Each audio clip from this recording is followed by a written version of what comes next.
Bien, bonjour à tous, donc, je m'appelle Fabien Pétry, donc, je suis Staff Engineer et SRE chez Usign. Donc, je vais essayer de ne pas vous endormir juste après le repas. Blague à part, donc, Usign, c'est le leader européen de la signature électronique. On propose tous les niveaux de signature et on fait également du cachet serveur. On propose une application SaaS et également une API, donc plutôt à destination des intégrateurs et des développeurs. Pour vous donner un peu de contexte en termes de stack technique, donc on a du React 18 en front. Côté back, c'est du PHP 8.3 et du Symfony 7.1. On utilise RabbitMQ donc pour tout ce qui est AMQP, du Redis comme moteur de cache et Postgres comme base de données. Donc on va parler de problèmes de scalabilité avec les webhooks. Mais avant d'entrer dans le vif du sujet, je vous propose de faire un petit tour d'horizon de comment nous on utilise les webhooks chez Usign. Rapidement, avant de commencer, qui parmi vous a déjà utilisé ou implémenté des webhooks? Ouais, donc quasiment toute la salle. Bon, je vais aller assez vite sur les généralités. Un webhook, c'est une fonction de rappel qui permet de notifier de manière asynchrone un système quand un événement survient. Donc c'est événementiel. Ça fonctionne donc sur le protocole HTTP. Et à la différence d'une WebSocket, c'est unidirectionnel. C'est-à-dire qu'on n'a pas besoin de maintenir une communication entre les deux systèmes, donc entre le notifié et le notifieur, pour que ça fonctionne. Un bon cas d'usage des webhooks, c'est typiquement la signature électronique qui est par nature asynchrone. Donc comment ça se passe? Donc, quand le serveur client va appeler l'API Usign pour créer une demande de signature. Nous, à ce moment-là, on va envoyer un email au signataire. Et là, on voit bien que entre le moment où le signataire reçoit le mail et le moment où il signe le document, il peut se passer quelques minutes, voire plusieurs jours. Donc là, le serveur client ne peut pas se permettre d'attendre ce retour de manière synchrone. Alors, il pourrait poller l'API sur d'autres endpoints pour récupérer le statut du document, mais c'est pas efficient. En plus, maintenant, quasiment toutes les API, dont la nôtre, implémentent du rate limiting. Voilà, ça pose pas mal de problèmes. Et c'est pas la solution que nous, on conseille. Donc, ce qu'on va faire dans ce cas-là, une fois que le document a été signé par le signataire, l'API Usign va appeler le serveur client, donc sur un endpoint HTTP prédéfini, pour dire salut, le document est signé. Et ensuite, il va pouvoir faire des traitements et continuer sa vie. Donc, c'est très simplifié, mais basiquement, c'est ce qu'est un webhook. Rapidement, en chiffres, donc actuellement, on envoie plus de 50 000 webhooks par jour pour un volume de 50 000 documents signés par jour. Donc on n'est pas sur un ratio de 1 pour 1, parce qu'on a plusieurs événements qui sont rattachés à une signature request. Et donc sur le cycle de vie d'une signature, on peut avoir plusieurs webhooks qui sont envoyés. Sur ce schéma, on voit la répartition des temps de réponse des endpoints de nos clients qui sont appelés par nos webhooks. Donc on voit qu'on a en gros 96% des endpoints qui répondent en moins d'une seconde, dont 90% en moins de 500 millisecondes. Et ensuite, on a des endpoints qui nous répondent entre 5 et 10 secondes, voire qui ne nous répondent pas du tout.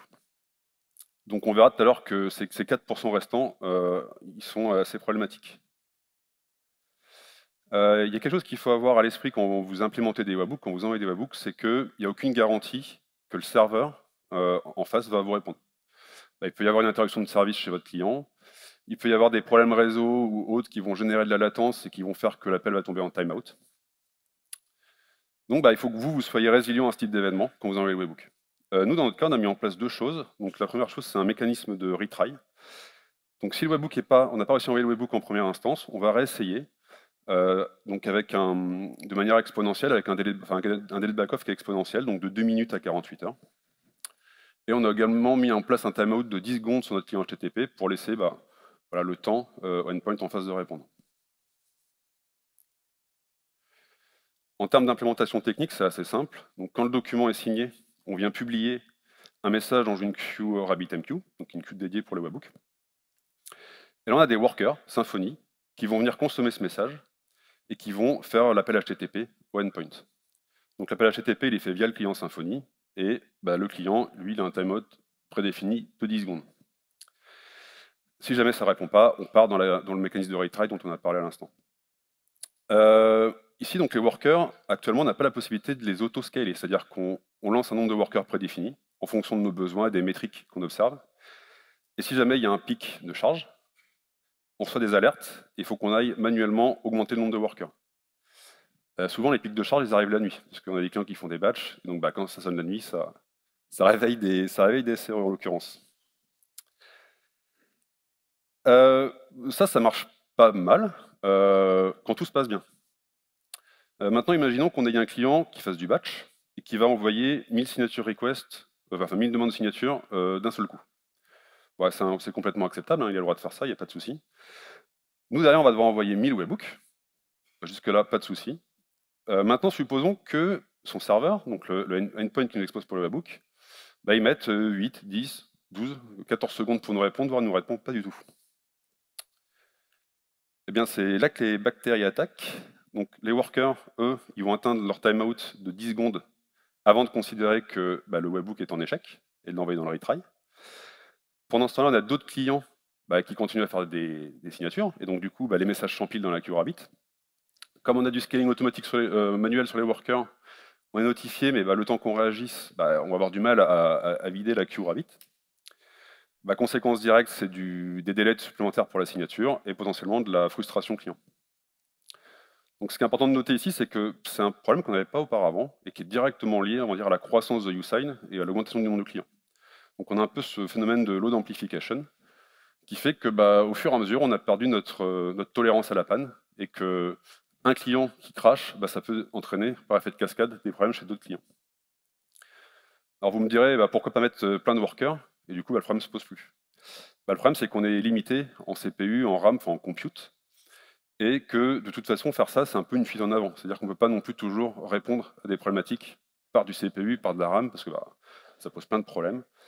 Et donc, en plus, nous, côté SRE, on n'aime pas trop donner facilement du CPU et de la RAM, c'est des choses qu'on aime bien garder pour nous. Et donc voilà, on préfère traiter la root cause.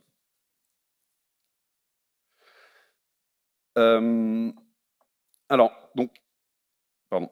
Donc, avoir plus de clients, c'est plutôt une bonne chose, je pense, hein. On peut dire que c'est plutôt quelque chose de positif. Bah, par contre, il faut que nous, on s'assure qu'on délivre toujours nos webhooks rapidement, parce que sinon, ces clients-là, ils vont partir chez les concurrents, et ça, c'est pas quelque chose qu'on veut. Donc, la première chose qu'on a fait, c'est qu'on a mis en place ce qu'on a appelé la fail fast policy.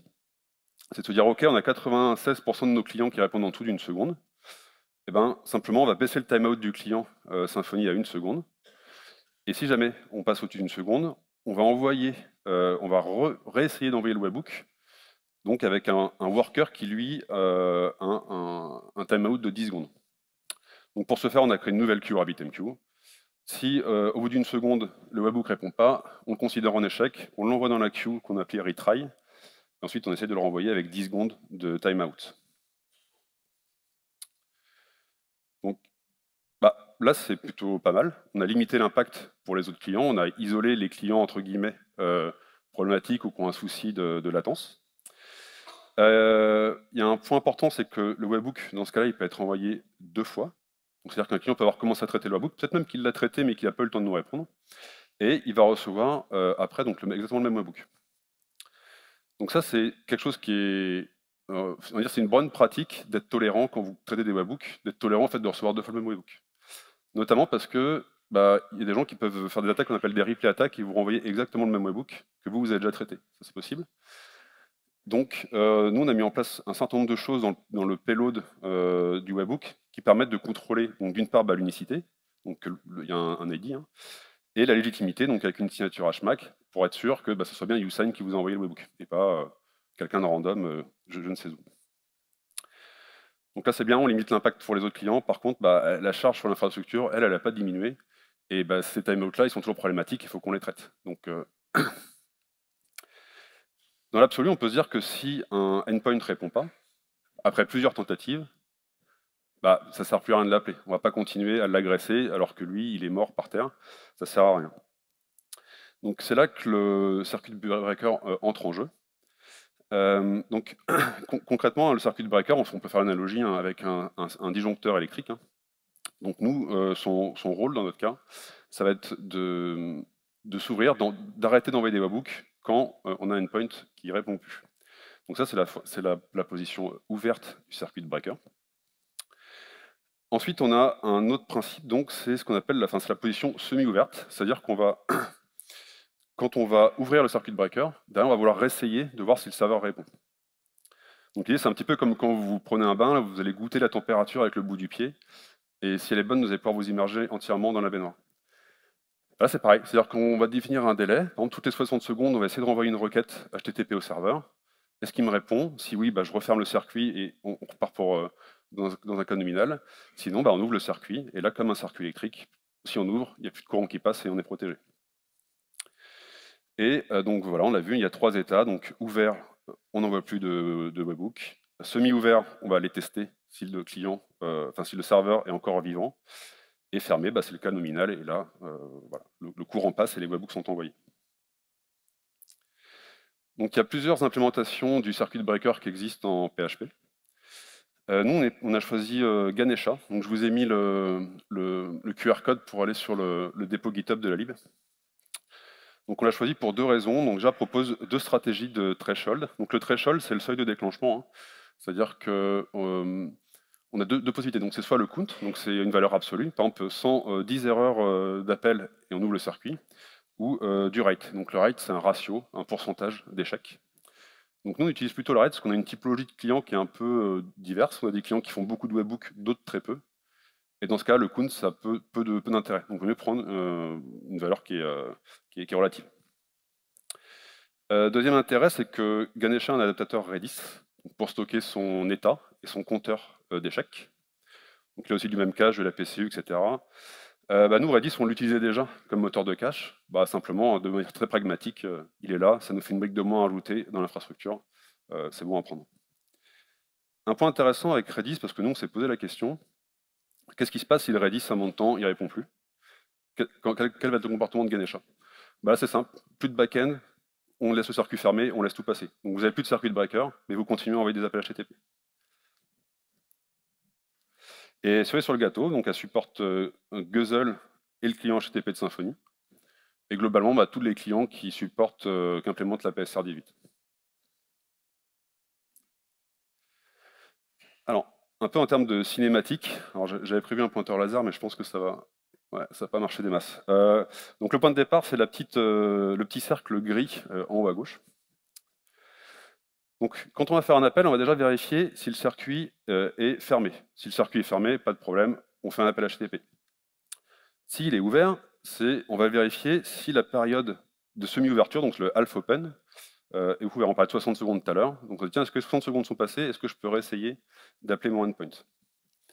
Sinon, on va continuer à boucler jusqu'à temps qu'on ait atteint cette valeur de 60 secondes. Donc le circuit est fermé, on fait l'appel HTTP.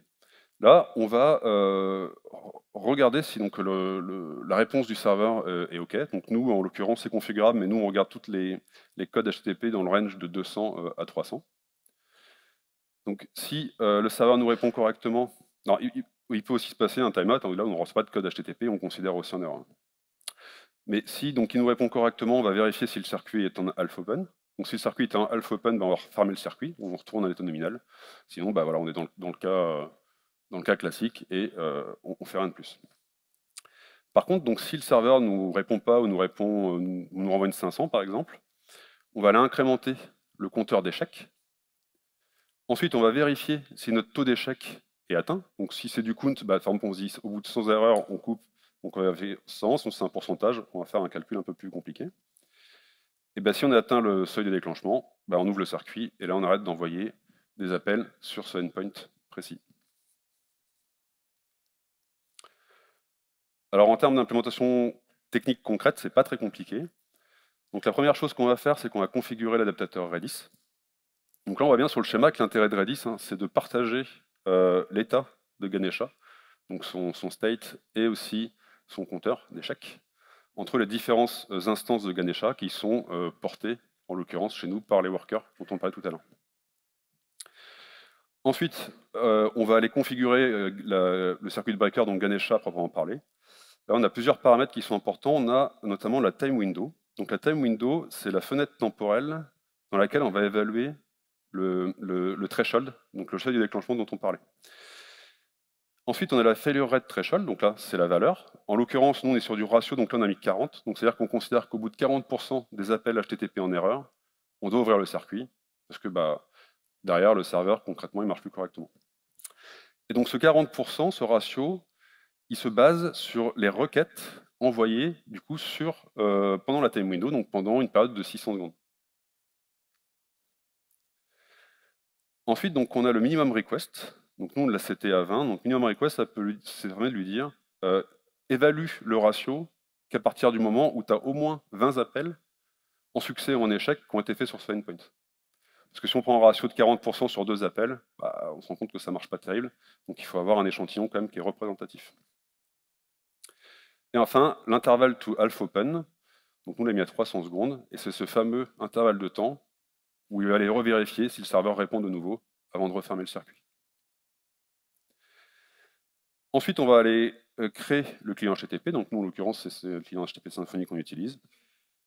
On va créer le client Ganesha et on va faire l'appel au endpoint comme on le ferait avec n'importe quel client HTTP. Ici, il y a une notion qui est importante, c'est la notion de service key. Donc le service key, c'est la clé d'unicité. Donc c'est ce qu'il va utiliser pour stocker toutes les valeurs qui sont propres à un endpoint. Voilà. Donc vous pouvez mettre soit tout un nom de domaine, soit spécifier un pass, vous mettez ce que vous voulez là-dedans. Hein. C'est vraiment la clé d'unicité pour tous les states. Nous, ce qu'on a fait, c'est qu'on a pris le FQDN, donc en gros le nom de domaine, plus le pass, parce qu'on a des clients qui peuvent avoir des routages un peu spécifiques en fonction du pass et y aller sur un serveur ou sur un autre, donc c'est pas toujours le même serveur qui répond. Donc on avait besoin de cette granularité-là. Par contre, on a strippé, on a enlevé tout ce qui est query string, parce que là, pour le coup, ça aurait plus trop de sens, parce qu'on a aussi des clients qui variabilisent leur webhook, et là, du coup, on n'aurait plus le bon niveau de finesse sur le circuit. Alors, pour vérifier que tout ce qu'on avait mis en place, ça fonctionnait et que ça allait nous permettre de résoudre notre problème, donc on a lancé donc, des tests de charge qui simulent en fait l'envoi en masse de demandes de signature. On a créé 3 webhooks qui réalissaient exactement le même événement, hein, le fait d'envoyer une signature. Et ces webhooks-là, ils avaient chacun un endpoint différent. Donc on avait un premier endpoint qui répondait en moins d'une seconde. Donc lui, il est en deçà du timeout de la première queue, donc il va être traité normalement. Ensuite, on a un endpoint qui répond en 2 secondes. Donc lui, il tombe en timeout sur la première queue, mais il est traité en succès sur la 12e queue qui a un timeout de 10 secondes. Et on a le troisième endpoint qui lui répond en plus de 10 secondes, donc qui sera pas traité et qui doit être exclu temporairement du coup par le circuit breaker. Donc en termes de résultats, on voit à gauche donc ce qui se passait avant qu'on mette en place la fail-fast policy et Ganesha. Donc on voit qu'on prend les messages et ensuite qu'on les dépile très lentement. Donc la seule solution, c'est d'augmenter le nombre de workers pour pouvoir dépiler plus rapidement. Ce qu'il faut savoir, c'est que dans les cas des tests, on avait juste mis un worker, hein, parce qu'on voulait vraiment accentuer un peu l'effet un peu du circuit breaker. Donc voilà, là on dépile pas les messages et clairement, on va avoir des problèmes. Et à droite, donc c'est la situation après le circuit breaker et la fail-fast policy. Donc on voit qu'on prend les messages, on les traite très vite dans la queue principale, et ensuite c'est la queue retry qui prend le relais. Donc elle va envoyer les webhooks pour tous les endpoints qui répondent en moins de 10 secondes, et ensuite va faire des essais jusqu'à atteindre son seuil de déclenchement pour les endpoints qui ont un timeout supérieur à 10 secondes. Donc là, dans les faits, on a résolu notre problème, c'est-à-dire qu'on est devenu résilient, on peut prendre plus de charges, on peut avoir des outages côté client, et on est protégé, on n'a plus besoin de scaler manuellement pour résoudre ces problèmes de pic. Donc pour conclure, hein, le fait de diminuer le timeout et de créer une queue de retry, donc vraiment la fail-fast policy, ça nous a permis de mitiger l'effet boule de neige et d'éviter d'avoir des conséquences qu'un client qui a un outage ait des conséquences sur d'autres clients. Mais au final, c'est le circuit breaker qui nous a vraiment permis de mitiger l'impact sur notre infrastructure. Le pattern circuit breaker, c'est quelque chose qu'on tend à généraliser chez Usign. Donc que ce soit pour des appels HTTP externes ou même sur des services internes. Pour la même raison, ça ne sert à rien d'aller agresser un serveur qui ne répond plus. Et la prochaine étape pour nous, de manière un peu plus générale, hein, c'est qu'on est en train de migrer sur Kubernetes. Et donc, ça va donner la possibilité de mettre en place de l'autoscaling sur des métriques particulières, et notamment d'aller voir le nombre de messages dans une queue et dire, voilà, si on a plus de 100 messages qui sont empilés, bah, rajoute-moi un worker, 2 workers, 3 workers, etc. Et une fois que le pic est passé, bah, tout redescendre dans une période de calm down, et voilà, de pouvoir gérer tout ça de manière un peu plus efficace. Bah, je vous remercie de votre attention et je pense qu'on a peut-être un peu de temps pour des questions. Une question. Merci.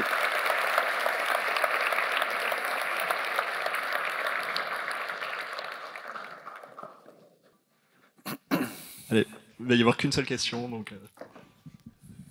Je me posais la question de savoir si vous avez pu utiliser la priorité sur les messages RabbitMQ plutôt que d'avoir une double queue en disant qu'un message qui était en retry avait une priorité plus basse que ceux qui venaient pour la première fois. Ouais, alors on s'est posé la question effectivement, sauf que si en fait on a mis ça en place, le risque c'est que les messages qui étaient en retry soient jamais traités. Parce que tu as des messages qui ne le sont pas qui arrivent, la priorité fait que bah, tu peux avoir des messages jamais traités et des clients qui n'auront jamais finalement leur retour.